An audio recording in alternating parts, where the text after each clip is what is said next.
तो दुख और सुख दोनों तो सिक्के के दो पहलू हैं। जीवन में जो भी आया है, यहाँ तक कि किसी देवता का अवतार भी हुआ है, जीवन में आया है, जगत में आया है, शरीर में आया है, तो उसके ऊपर सुख और दुख दोनों लागू हुए हैं। एक बार एक गुरुजी के पास कुछ शिष्य बैठे थे। उन शिष्यों ने गुरुजी से कहा कि गुरुजी, आप तो साक्षात भगवान हैं हम लोगों के लिए, आप ईश्वर का रास्ता दिखा रहे हैं, तो हमारे जीवन में दुख क्यों होता है, केवल सुख होना चाहिए। गुरु ने बार बार समझाया, लेकिन वो समझने को तैयार नहीं थे। उनका कहना था कि इस गांव में जो सबसे अमीर आदमी है, देखिए तो वो कितना सुखी है। इस गांव का जो सबसे बड़ा किसान है, उसके खेतों में कितनी फसल लगी है, देखिए वो कितना सुखी है। तो हम आपके शिष्य होकर हम क्यों नहीं सिर्फ सुखी होते हैं, हमको दुख क्यों मिले। तो उस गुरु ने अपने शिष्यों से कहा कि ऐसा करो, आज जाओ गांव में, हर घर जाकर घूम लेना, और जो सबसे सुखी आदमी तुमको मिले उसके पाँव का जूता लेते आना, ताकि मैं भी उसके पाँव के जूते का दर्शन कर लूं, जो संसार में सबसे बड़ा सुख प्राप्त किए हुए है, जो सबसे बड़ा सुखी है। गुरु के शिष्य चारों तरफ चले गए। सामने जो सबसे अमीर था, बहुत बड़ा घर था उसका, गाड़ियां लगी थी, बहुत अमीर था, तो शिष्य को लगा ये सबसे ज्यादा सुखी होगा। वो उसके पास पहुंच गया और उसने कहा कि आपके पाँव के जूते चाहिए मुझको। उस व्यक्ति ने पूछा कि मेरे पाँव के जूते आपको क्यों चाहिए। तो उसने कहा क्योंकि आप संसार के सबसे सुखी आदमी हैं। उस व्यक्ति ने जवाब दिया, किसने कहा आपसे कि मैं सबसे सुखी हूँ, मेरे पास पैसा बहुत है, लेकिन मेरी पत्नी एक बीमारी से ग्रसित है और काफी समय से वो बीमार है, किसी दिन मेरे जीवन में सुख नहीं है। पैसा बहुत है, सुख नहीं है। लौट कर वो आ गया, दूसरे के घर गया, देखा कि सबसे बड़ा किसान है, खेत ही खेत है इसके पास। तो उसने कहा कि भाई आपके पास तो बहुत खेत है, इतने अनाज है आपके पास, आप सबसे सुखी होंगे, आप अपने पाँव का जूता दे दीजिए। उस किसान ने कहा, किसने कहा कि मैं सबसे ज्यादा सुखी हूँ, क्योंकि मेरे फसल लगाने पे बार बार फसल खराब हो जा रही है, हमेशा परेशान और दुखी हूँ, कब फसल अच्छी होगी। इसी तरह उसने बारी बारी से सबसे पूछ लिया, कोई भाई से दुखी है, कोई दोस्त से दुखी है, कोई पत्नी से, कोई अपने बच्चों से। आज मैं आपसे ही पूछती हूँ, क्या आपको अपने जीवन में कभी ऐसा आदमी मिला है जिसने कहा हो कि मैं खुद से दुखी हूँ, कि मैं इतना खराब क्यों हूँ, कि मैं इतना दुष्ट क्यों हूँ, कि मैं इतना खराब क्यों बोलता हूँ। आज तक कोई एक व्यक्ति ऐसा नहीं मिला जो खुद से दुखी हो। सारे लोग दूसरे से दुखी हैं, और दुनिया जिसके बारे में सोचती है कि वो सबसे सुखी है, वो सबसे दुखी निकलता है। यानी कि सुख और दुख का इन आंखों से पता नहीं लगाया जा सकता। लेकिन आप ही बताइए, जब से शिव मेरे गुरु हुए हैं, जब से शिव आपके गुरु हुए हैं, आपके जीवन में पहले भी दुख थे, आज भी हैं दुख, लेकिन क्या आपका मन उस दुख का एहसास करता है? क्या आपके मन को वो दुख दुखी करता है?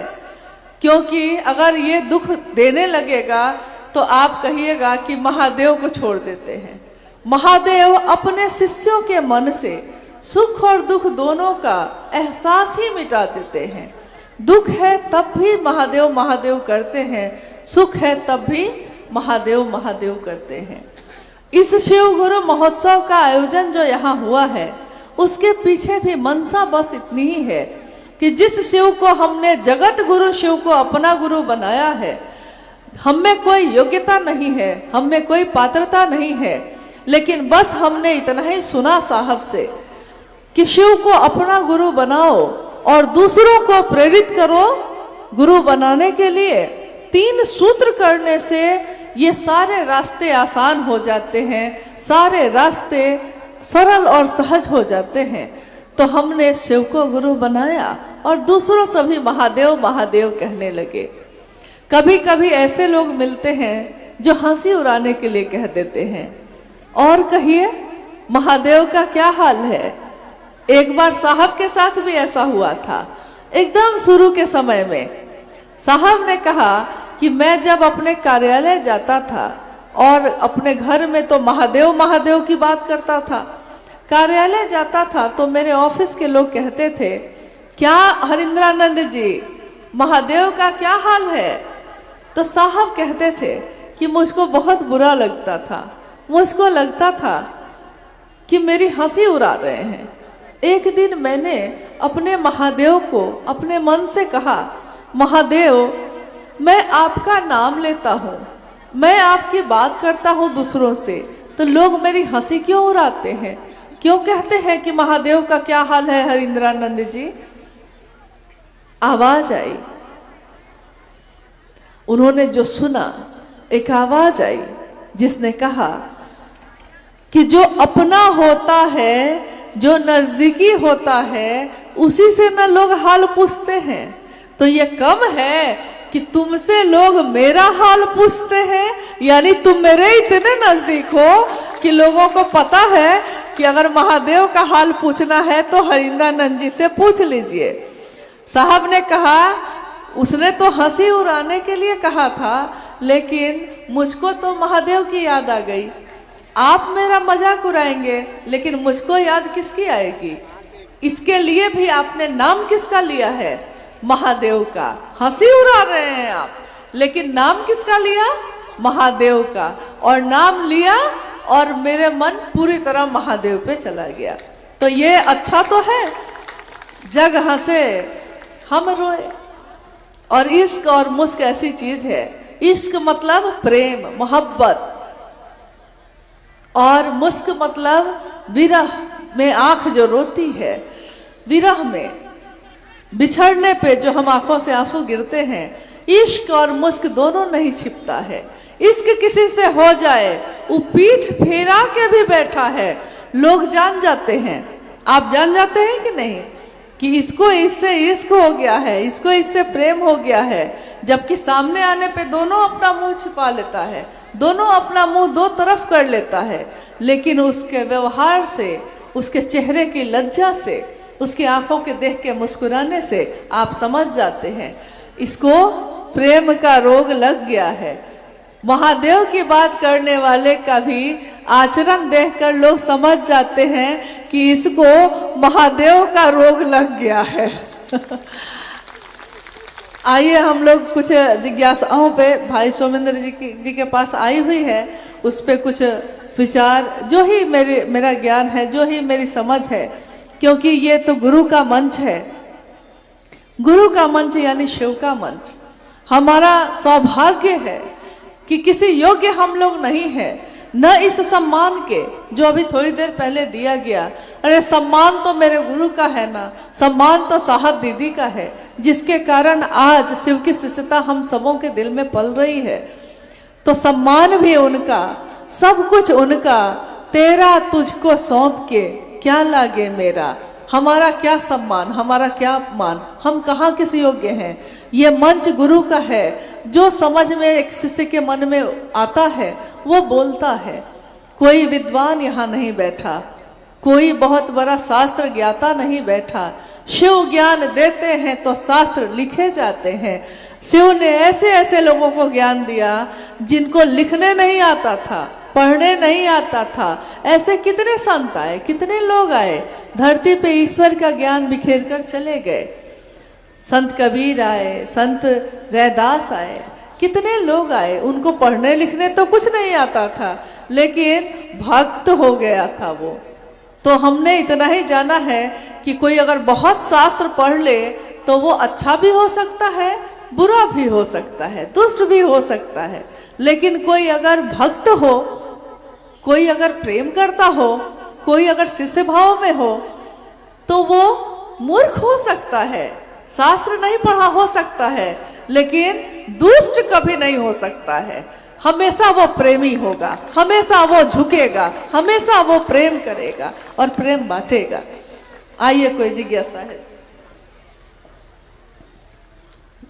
जिज्ञासा है, भाई प्रवीण जी हैं सुरसंड बिहार से, सीतामढ़ी से। साहब और शिव में क्या अंतर है? मुझको तो कोई अंतर नहीं लगता, यदि कोई अंतर है तो समझाया जाए। साहब और शिव में क्या अंतर है? अभी कुछ दिनों पूर्व एक और कार्यक्रम में ये जिज्ञासा आई थी, आज दूसरी जगह आई। साहब मेरा एक है। साहब मतलब साहब ने अपने शरीर की अंतिम संगोष्ठी में यह कहा। मैंने ही ये जिज्ञासा पढ़ी थी और साहब ने कहा क्या है, तो जिज्ञासा नहीं आई थी। मेरे मन में जो उठा था मैंने वही लिख कर रख लिया था। साहब ने पूछा कि और कोई जिज्ञासा है, तो मैंने उनसे ये जिज्ञासा पढ़ के पूछा था कि साहब किसको कहते हैं? साहब मेरा एक है और न दूजो कोई, जो दूजा साहब कहे वो दूजो कुल का होए। साहब ने हंसते हुए कहा कि जानते हैं साहब किसको कहते हैं? साहब परमात्मा को कहते हैं, साहब शिव को कहते हैं, साहब ईश्वर को कहते हैं। और यही अंतिम मुलाकात शरीर में रहते हुए गुरु भाई गुरु बहनों से उस संगोष्ठी में हुई उनकी। उन्होंने सारे भ्रम दूर कर दिए, सारी शंका दूर कर दी। कहा कि साहब कौन है, तो वो खुद है। और मुझको याद आया उस समय कि बहुत पहले 2003 की घटना है ये। रांची में माँ नीलम आनंद जी के साथ मैं बैठी थी और माँ नीलम आनंद अपनी डायरी के पन्ने को उलट के शिव गुरु का भजन गा रही थी। भजन के बोल थे, साहेब यो आहा छी परम दयालु। साहब उस समय कार्यालय गए हुए थे। दोपहर के भोजन में वो आने वाले थे। दोपहर का भोजन में साहब आने वाले हैं, लेकिन उससे पहले माँ नीलम आनंद बैठी हैं। मैं उनके नज़दीक ही बैठी हूँ। वो अपने डायरी के पन्ने को उलट रही हैं और गा रही हैं, साहेब यो आहा छी परम दयालु। साहेब यो आहा छी परम दयालु हो, आहा छी परम दयालु रे साहिब, आहा छी परम दयालु हो साहेब यो। और मैं उनके मुख को देख रही हूँ। माँ नीलम लीन होकर इस गीत को गा रही हैं। उसी समय साहब कार्यालय से घर को आए। साहब ने कहा कि नीलम, साहब महादेव को कहते हैं। माँ नीलम ने कहा कि हाँ, मैं महादेव के लिए ही तो गा रही हूँ। फिर साहब जब चले गए भोजन करके, तो माँ नीलम आनंद जी कहती हैं कि मुझको महादेव और साहब में कोई अंतर नहीं लगता, मैं इन्हीं के लिए गा रही हूँ। देखिए, आज एक गुरु भाई ने जिज्ञासा की है अभी कि मुझको तो कोई अंतर नहीं लगता। जो शिव में लीन हो जाए, जो शिव स्वरूप हो जाए। और अभी अनु भैया ने अपनी चर्चा में कहा कि कोई गुरु शिष्य को अपने जैसा बनाता है। महादेव जो गुरु होंगे मेरे आपके, वो साक्षात शिव ही तो बनाएंगे। जब पहलवान पहलवान बनाता है, जब जुआरी जुआरी बनाता है, जब ताश खेलने वाला ताश खेलना सिखा देता है, जब दारू पीने वाला दारू पीना सिखा देता है, जब साधु साधु बना देता है, तो महादेव की संगत में रहने वाले लोगों को महादेव महादेव से कम क्या बनाएंगे। और अभी तक साहब को ही हम लोगों ने देखा है कि शिव शिष्यता के चरम पे जो दिखते हैं वो है हमारे साहब शिव शिष्य हरिंद्रानंद जी। कोई भेद नहीं। एक ही सिक्के के दो पहलू, एक तरफ से देखो तो शिव दिखता है, दूसरी तरफ से देखो तो साहब स्वयं दिखते हैं। इतने घुले मिले हैं कि अलग होते ही नहीं है। धूप है, अभी धूप दिख रही है और इसमें जो धाह है वो दिखती नहीं है, लेकिन धूप से वो धाह अलग नहीं है, धूप से वो रोशनी अलग नहीं है। दूध हमारे घर में जो होता है, दूध सफेद होता है, लेकिन दूध से वो सफेदी अलग नहीं होती। समंदर पानी है, समंदर में पानी होता है, नमकीन होता है, खारा होता है, उस पानी से वो नमक अलग नहीं है। ऐसा घुल गया है, नमक को पानी में रख दीजिए, अब वो पानी नमकीन है। अब आप कहिएगा कि नमक कहाँ दिख रहा है और पानी कहाँ दिख रहा है, तो उसी पानी में उस नमक को खोजना पड़ेगा। साहब हरिंद्रानंद जी का दर्शन करना है तो उसी महादेव की खोज में जाना होगा, वहीं उनका दर्शन होगा, क्योंकि वही वो विराजते हैं, वही वो रहते हैं, कहीं और उनका ठिकाना तो है ही नहीं। दूसरी जिज्ञासा है कि विगत 25-30 वर्षों से गुरु कार्य कर रहे हैं, फिर भी धरती की समस्या विचलित करती रहती है, क्यों? इस जिज्ञासा को आपने सुना। 25-30 वर्षों से शिव गुरु कार्य कर रहे हैं, लेकिन तब भी धरती का दुख विचलित कर रहा है। एक घटना आपको सुनाते हैं। साहब का आवास जहां साहब रह रहे हैं, उस समय उपवन में, रांची में एक घर जो उनका है जिसका नाम है उपवन। उपवन का अर्थ होता है छोटा वन। वन मतलब जंगल और उपवन मतलब छोटा जंगल। उसमें हम लोग बैठे हैं और साहब शाम की चर्चा या दिन की चर्चा हो रही, दिन में चर्चा हो रही है। साहब पूछते हैं, एक बात बताओ तुम लोग, महादेव का चेला, महादेव कहते हैं ना भोग और मोक्ष दोनों देते हैं। भोग और मोक्ष, भोग मतलब संसार का सुख, जितने भी सुख चाहो ले लो, और मोक्ष मतलब जीवन और मृत्यु के चक्र से आपको मुक्त कर देना, शिव में शिवलीन हो जाना। तो साहब ने कहा कि एक बात बताओ, अगर महादेव उतर कर आ जाएं और महादेव कहें कि भोग और मोक्ष दोनों हम देने को तैयार हैं, या महादेव को पुकारेगा कोई शिव का शिष्य और कहेगा कि महादेव मुझको भोग और मोक्ष दोनों दे दीजिए, ये कहेगा, तो शिष्य उसको लेगा या नहीं लेगा? लोग चुप हो गए, लोगों को समझ में नहीं आई, हम लोग को भी समझ में नहीं आई बात कि क्या पूछना चाहते हैं। साहब ने कहा कि जो महादेव का चेला होगा उसका मिजाज महादेव जैसा होगा कि नहीं? हम लोगों ने कहा हाँ होगा, क्योंकि जिसकी संगत में आप रहिएगा उसी के जैसा न मिजाज होगा। तो बलशाली के संगत में रहिएगा तो अपना मन भी बलवान लगेगा। कोई पहलवान साथ में चलेगा तो हम भले दुबले पतले हैं, लेकिन पहलवान मेरे साथ है तो उसके बल से हम बलवान, मालिक तू मेरा भगवान, तेरे बल से मैं बलवान, होता है ना ऐसा। तो महादेव की संगत लेने वाले का मिजाज कैसा होगा? साहब ने पूछा। तो हम लोगों ने कहा महादेव जैसा होगा। तो महादेव का मिजाज कैसा है? महादेव का मिजाज तो ऐसा है कि तीनों लोगों की संपत्ति वो सबको देके आराम से बैठ जाते हैं। खुद चट्टानों पे बैठे दिखते हैं, बर्फ के पहाड़ पे बैठे हैं, निहंगी हैं, कपड़ा भी नहीं है। तीन लोगों की संपत्ति दूसरों को देने वाले के पास न कपड़े हैं न गहने हैं। सारे देवी देवता गहनों से सज के बैठे हैं, लेकिन महादेव का गहना क्या है? तो रुद्राक्ष। महादेव का गहना क्या है?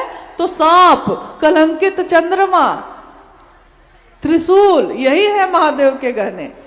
तो साहब ने कहा कि जब शिव का सानिध्य लेगा, महादेव का सानिध्य लेगा अपने मन से, उसका मिजाज ये बनेगा कि अगर दुख है जीवन में तो कर्म फल कुछ किए हैं आपने, इसलिए दुख है आज। कर्मफल कट रहे हैं, लोग कहते हैं। तो महादेव का चेला कहेगा कि अब इतना मामूली बात के लिए महादेव को कष्ट क्या दें, भोग लेंगे जो भोगना है। अगर मेरे भोग लेने से इस जन्म में कर्मफल खत्म हो जाए तो अब इतनी सी मामूली सी बात के लिए अपने महादेव को उतारें। तो महादेव का चेला कहेगा कि भोग ही लिया जाए। अब आपने 25-30 वर्षों से आप कह रहे हैं कि मैं शिव का शिष्य हूँ, शिव का शिष्य। क्या आप जानते हैं कि साहब हरिंदानंद जी के जीवन में, माँ नीलमानंद जी के जीवन में कितने कष्ट आए, कितने दुख आए। अभी जब हम लोग आ रहे थे तो सामने कुछ ट्रैक्टर लगे हुए हैं, उस ट्रैक्टर पे पुआल बिछा हुआ है। तो हम लोगों ने अनुमान किया कि लगता है कुछ गुरु भाई गुरु बहन इस ट्रैक्टर पे ही बैठ के आ गए हैं, पुआल पे। ठंडा का समय हो और पुआल का बिस्तर हो, इससे ज़्यादा सुख तो गद्दा पे भी नहीं मिलता है, लेकिन हम लोग को वो भी नहीं मिल पाता है। न उधर मिलता है न इधर मिलता है। तो खैर मुझको याद आया कि साहब ने कहा कि कितने ऐसे जगह पे मैं गया जब नीलम मेरे साथ बैठी थी और नीलम की सारी आंचल उसका कीचड़ से लथपथ हो गया, कीचड़ से भर गया, क्योंकि कोई रास्ता नहीं था, खेतों में पानी भरा था। और ट्रैक्टर से गांव-गांव जाकर साहब खुद, जब डिप्टी कलेक्टर थे, इतने बड़े अफसर थे, तब खुद जाकर जब महादेव की बात की थी तो इस तरह से की थी। और क्या सारे लोगों ने उनको सम्मान दिया था उस समय? सारे लोगों ने उनकी बात सुन ली थी? नहीं सुनी थी। हजारों लोग तो उनकी बात सुने ही नहीं। 9 महीने तक लगातार पटना में वो लोगों से बोलते रहे, एक भी शिव शिष्य नहीं बना। जीवन में जो आर्थिक दुख है वो था, शारीरिक और मानसिक दुख जो था, तीनों तरह के दुख एक साथ थे। लेकिन जब मन का भैरव यानी मिजाज भैरव का होता है, मन का भैरव दैविक, दैहिक, भौतिक तीनों कष्टों को, मन का भैरव का त्रिशूल जब चलता है तो इन तीनों तरह के कष्टों को एक साथ दग्ध कर देता है, एक साथ खत्म करता है। तो मिजाज महादेव जैसा हो इसकी कोशिश करिए। दुख आए तब भी मिजाज बना रहे, सुख आए तब भी मिजाज बना रहे, इसी की कोशिश करिएगा और महादेव का सानिध्य लीजिएगा तो ऐसा हो ही जाएगा। चलिए, समय काफ़ी हो रहा है और आप लोग को भी वापस लौटना है, तो मेरा अनुरोध है कि जिज्ञासा एक और अंतिम कर ली जाए और उसके बाद ये कार्यक्रम, ये शिवगुरु का महोत्सव समापन की ओर है। अंतिम जिज्ञासा पे हम लोग विचार करते हैं। जिज्ञासाएं तो बहुत सारी आई हुई हैं। एक अंतिम जिज्ञासा आइए हम लोग सुनते हैं। साहब श्री के द्वारा दिया गया राजमार्ग क्या है? साहब श्री के द्वारा दिया हुआ राजमार्ग क्या है और इस पर लोगों को लेकर कैसे चलें? देखिए, लोगों को लेकर चलना तो हमारे बस की बात है नहीं। हम खुद चल पाए ये भी बहुत बड़ी बात है। और साहब ने जो राजमार्ग बनाया है वो राजमार्ग सीधे राजा तक जाता है। राजमार्ग का अर्थ ही होता है, मामूली सड़क नहीं होती है ये, जो सीधे राजा तक जाती है, राजा के महल तक जाती है, उस रास्ते को राजमार्ग कहते हैं। शिव शिष्यता का राजमार्ग है। अध्यात्म की धरती पे ये मन में बनता है, मन में ही एक कल्पना होती है, मन में ही हम विचार करते हैं कि ऐसा करेंगे, ऐसा करेंगे, ऐसा करेंगे। और मन में जो बातें आज कल्पना में होती हैं, एक दिन मूर्त होता है, सचमुच में घटित होता है। शिव की शिष्यता के राजमार्ग पे हम सब चल सके, ये शिव की दया के बिना हो ही नहीं सकता। और बिना साहब श्री हरिंदानंद जी की उंगली पकड़े हम न चल सकेंगे, न हमारे पांव काम आ सकते हैं, न हमारी आंखें उसको देख सकती हैं, न हम उस पर चल सकते हैं। और इसीलिए उन्होंने कहा है आओ चले शिव की ओर, आओ चले शिव की ओर, चलना है शिव की ओर, रास्ता है उनका शिवशिष्टा का, और चलाने वाले लेकर जाने वाले हैं साहब श्री स्वयं।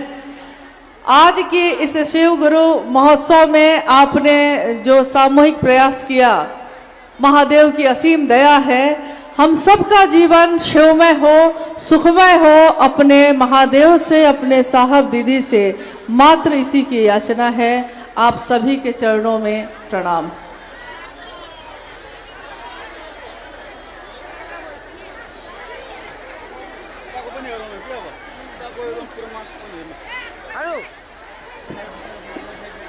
सब